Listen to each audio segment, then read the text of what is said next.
Bonjour et bienvenue dans le premier épisode de la Minute SF.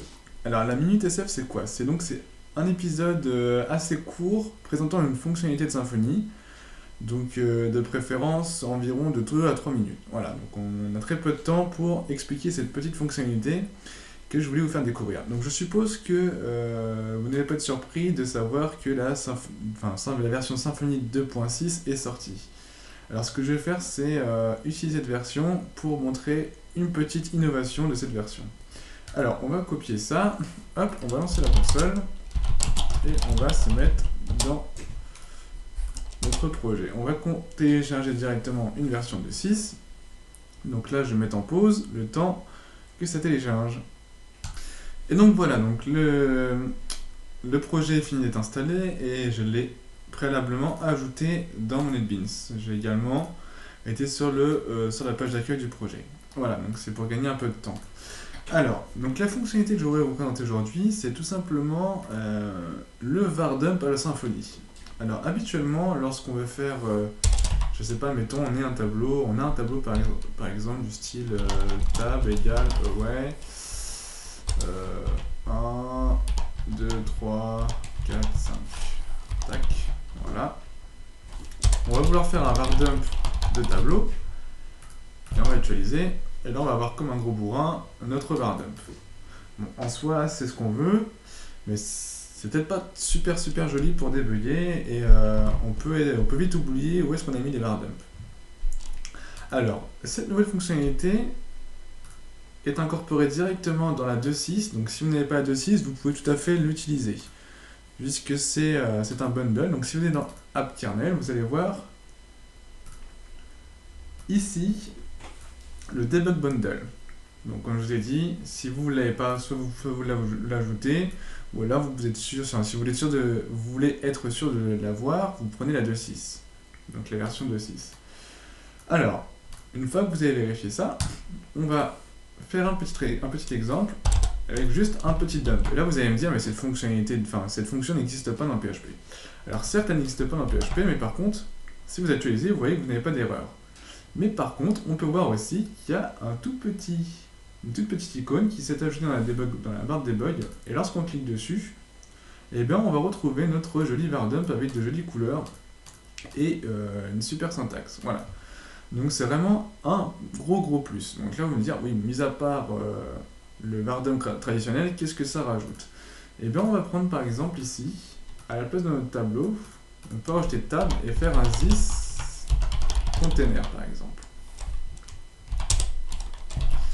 Si on actualise, donc là on avait 1, on voit qu'on a 2. Et si on ouvre, et bien là on va voir tous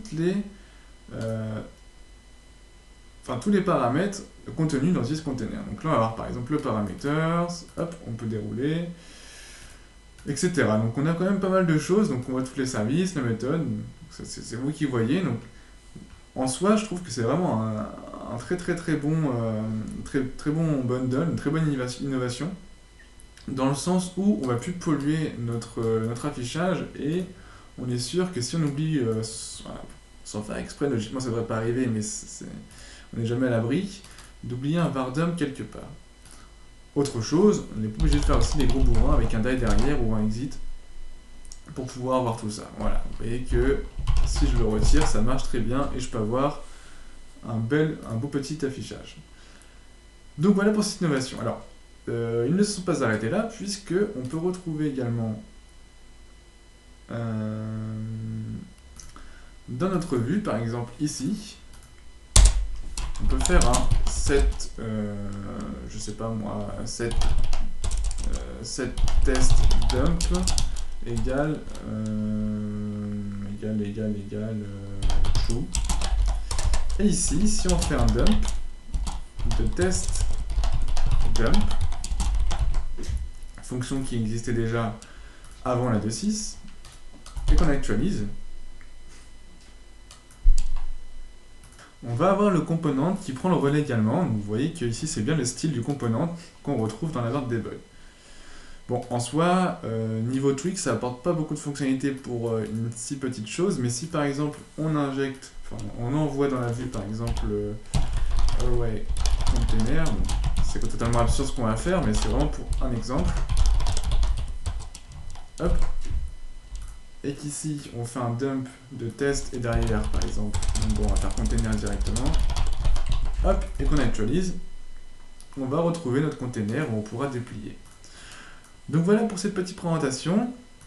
Donc ce qu'il va falloir retenir, c'est l'innovation de ce nouveau component, donc l'intégration de ce nouveau component, disponible depuis la 2.6, donc 2.6.0 récemment sortie. Il y a même la 2.6.1 qui est en release actuellement. Celui-ci s'appelle Vardumper, voilà, donc si vous cherchez le nom, ça s'appelle Vardumper. Il est destiné à remplacer le Vardum traditionnel en PHP. On peut l'utiliser depuis n'importe quel fichier PHP, donc, qui va être appelé par le framework, et notamment depuis une vue Twig. Celui-ci n'est pas dédié uniquement à la version 2.6 et supérieure à la 2.6, on peut également l'installer dans les versions inférieures, il suffit simplement de l'installer traditionnellement comme un